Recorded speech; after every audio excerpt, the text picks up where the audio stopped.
Hello and welcome to the another episode of Around the World.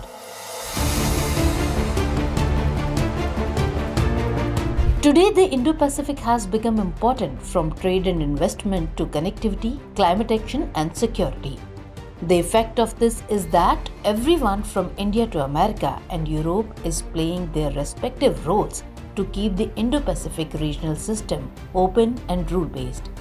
In such a situation, concerns of many countries have increased regarding China's increasing claims in this region.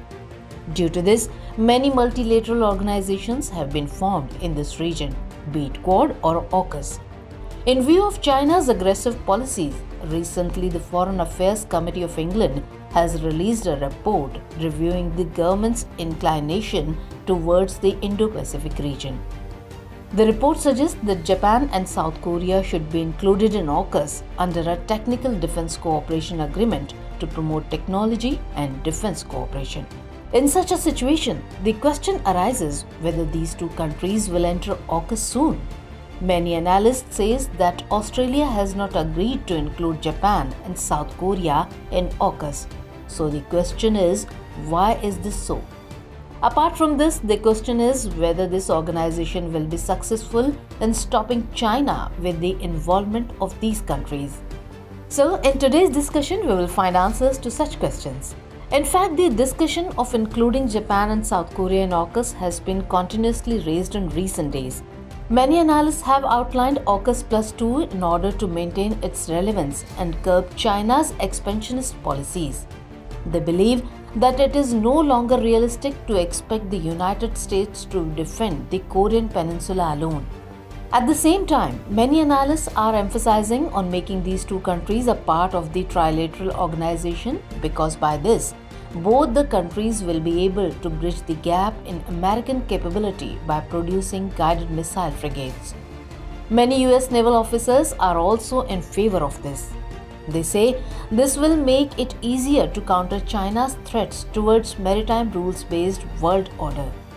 Also, America's hold in the Indo-Pacific will not be strengthened without involving its allies in the region.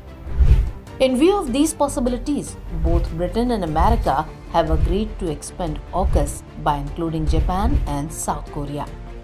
It is another matter that Australia is not in favor of it.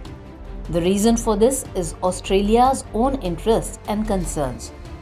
As such, the inclusion of Japan and South Korea in AUKUS may jeopardize Australia's principle of balance of power between China and the US-led alliance. Also, Japan and South Korea themselves are two top military powers. Their capabilities are much greater than Australia. In such a situation, Australia is not comfortable with coming with them. This has also been mentioned in the report released by the Washington-based Center for Strategic and International Studies. It was discussed that if there is a Chinese attack on Taiwan, the American alliance will be strengthened only if it gets the support of Japan's Air Force and Navy. Besides, the importance of South Korea's infrastructure and direct military contribution for this has also been acknowledged. This is because it is the closest source for timely redevelopment of American capabilities, and it can also be a buffer country protecting Japan's western flank in the event of a simultaneous attack by China, North Korea and Russia. According to the report, it is because of these two countries that China is not planning to take complete maritime control in the Indo-Pacific region in the near future. In such a situation, Australia says that when these countries are already capable, then Australia needs AUKUS, not Japan and South Korea. In fact, Australia also fears that with their inclusion, China will further expand its aggressive policy in Australia's neighborhood. In this, the rapid development of long-range weapons has further increased Australia's fear.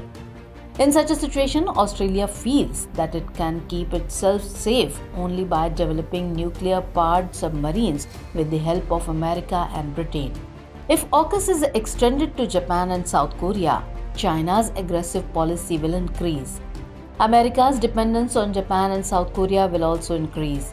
In such a situation, there is a strong discussion about equipping Japan with nuclear-powered submarines. This will further weaken Australia's influence in the Asian region.